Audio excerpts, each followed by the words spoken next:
Kami si... Ako si Mitch. Ako si Mariah. Ako si Sam. Nandito kami ngayon sa Nagcarlan, Laguna.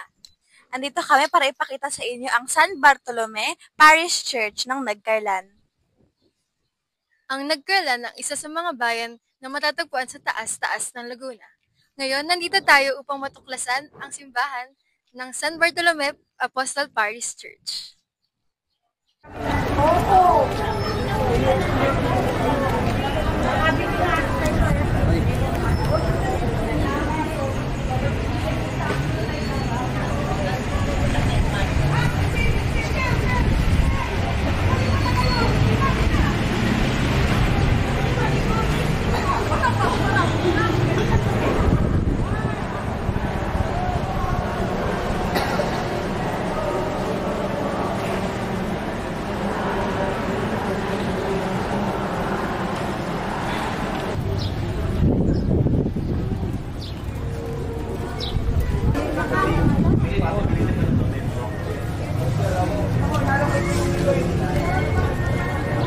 Tinayo ng mga praile ang simbahan noong 1583 na pinangunahan ni Padre Tomas de Miranda.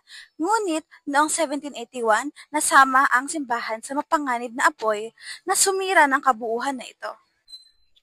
Ni-restore ni Father Anastasio de Argobejo ang simbahan matapos ito masunog. Kaya kung makikita sa pader, gawa ito sa bricks at semento, ngunit bago ito masunog, gawa lang siya sa simpleng kahoy at nipa. Sa tulong din ni Father Fernando de la Puebla, na itayo ang 4-story bell brick tower na nasa likod ko.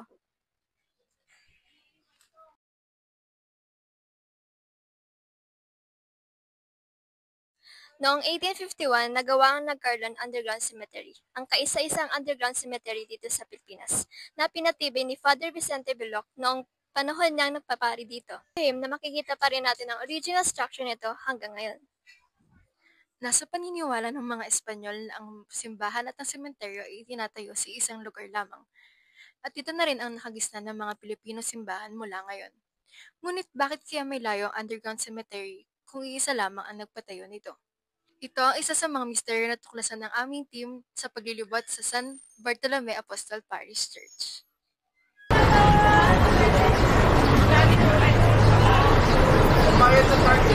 Pa rin tayo ngayon sa San Bartolome Apostol Parish Church upang makapanayam si Nanay Norma. Ano po ulit ang pangalan niyo po? Norma Parel. Kailan po yung birthday niyo? February 21, 1961. 1961. Sara. Ilang taon na po kayo at ano pong birthday niyo? Ako ay 53, May 24, 1972. Tatanungin ko po kayo kung matagal na po ba kayo nakatira dito? Matagal na ako nakatira dito. Naabutan niyo po ba yung mga pagbabago po sa simbahan po? Parang nabutan ko, pero hindi binabago yun. Gawa ng para daw yung mga luma. Para ma-preserve po. Bilang tao po na matagal nang nakatira sa San Bartolome Apostol Parish Church, may mga kwento po ba dito sa nakapaligid sa church or yung mga simpleng alamat po, yung mga ganon? Oo. Dito yung anak ka lang. Yun, pagka tag-lasination ang inano, ang pangalan si anak ka lang. Yun doon ay naglalakad dyan sa likod ng simbahan. Si Mama Mary nga nababa dyan. Tapos natutulog kami, may nakanta, nagmimisa, pero walang misa yun, hating gabi. Nabasa po namin na connected daw po itong simbahan na to doon po sa underground cemetery. Totoo. Totoo yun. Kasi dalawa yata ang connected doon. Opo. Isang sinitigan kung tawagin. Ano po yun? Yun yung simbahan na pailalim din. Opo. Dito yung parting bukod sa simbahan. Bakit po siya pailalim yung simbahan? Parang ano siya, hindi ko na matiyak kung siya ikamay o paa. Itong simbahan ko. May ganun po. Kasi okay. Itong underground na ito, nung araw daw, nung ako'y bata pa, ang underground na yan, yung altar, may sadya talagang lagusan yan. dalawa ang lagusan niyan. Yun na po yung Isa daw sinipian at isang underground. Opo. Eh ngayon, siyempre, naiiba na ang relasyon, ginagawang taguan. Okay. Alam mo yan. Oo, connected niya. Yan. Oo, totoo. Meron daw daan dyan sa ilalim. Papunta, pero hindi na dinadaanan. Gawa ng may mga ahas na. Pero dinadaanan po siya dati? Oo, dinadaanan ng ilalim. Ay, ngayon may ahas na. Bakit may underground cemetery doon? Ayun daw yung libingan ng Yung mga tao na may talagang may kinakahinga. Kasi din mo mababasa na yun. Sarado yung kasi. Ang ganda kasi ng pinasyalan mo. Underground din yun. Ano po kasi pag pinapagawa siya? Oo. Nung yun ay hindi pa ginagawa, talagang totally lahat ng tao na napunta dito. Kasi ano nga sila,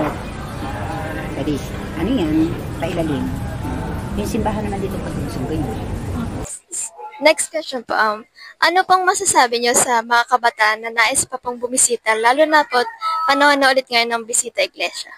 Ang masasabi ko parang masaya sila rito pag sila napunta. Diba, yan lang. Yun lang. Masaya. Tapos ay, yun nga, tinatanong kong anong mga ano dito sa Nagcarlan. Ay, ang mapapayo ko sa kanila, kasi ito ay panataan. Ito yung malagrosa na. Halos lahat ng hiling mo magiging totoo. Kasi ako, lahat ng hiniling ko, lahat na totoo.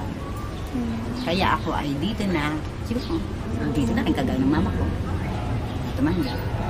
Seryosohin nyo, kahit saan kayo magpunta. Hindi po. Ako ay talagang sumasampalataya. Ano naman namin naman ang talaga ako sampalataya.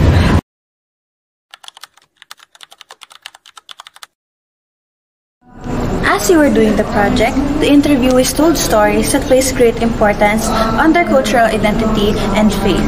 They were fun to hear, but they also gave light on how these beliefs shaped them. This faith is what gave them a sense of fulfillment to living life. Katulad ng sinabi ni Nanay Myra kanina, ang pagtulong sa kapwa ang siyang naging saya at calling ng buhay niya. Ganon din ang sinabi ni Nanay Norma na ang importansya sa pananampalataya ay maging masaya. Listening to their stories, we understood just what it means to live life with joy and a thankful heart.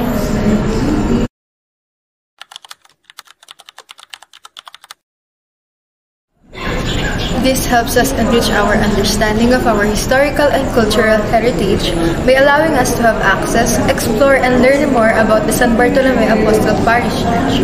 However, how can these places be preserved if we fail to understand their importance? One example is, before people were free to enter in and out of the church, but because of the people's misuse, the tunnels were forcibly shut down.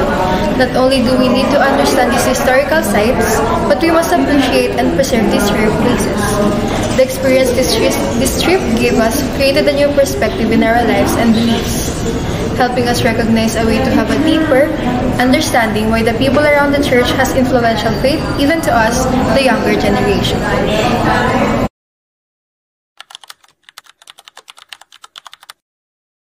Connect the past to present through the influence it leaves for us to understand.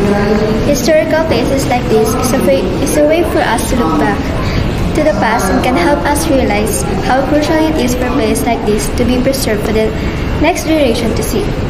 A strong faith that Filipino people have been carried by the older generations until now. Their resolute belief to carry on the teachings that the Catholic Church taught have always impacted our way of living. Maybe the answered mystery all along was not the underground tunnels nor the paranormal activities, but it is how to live life with a purpose, which is through commitment and a thankful heart. We are Team Nagcarlan from CHS 1 to 1. Thank you again for watching. See you next time.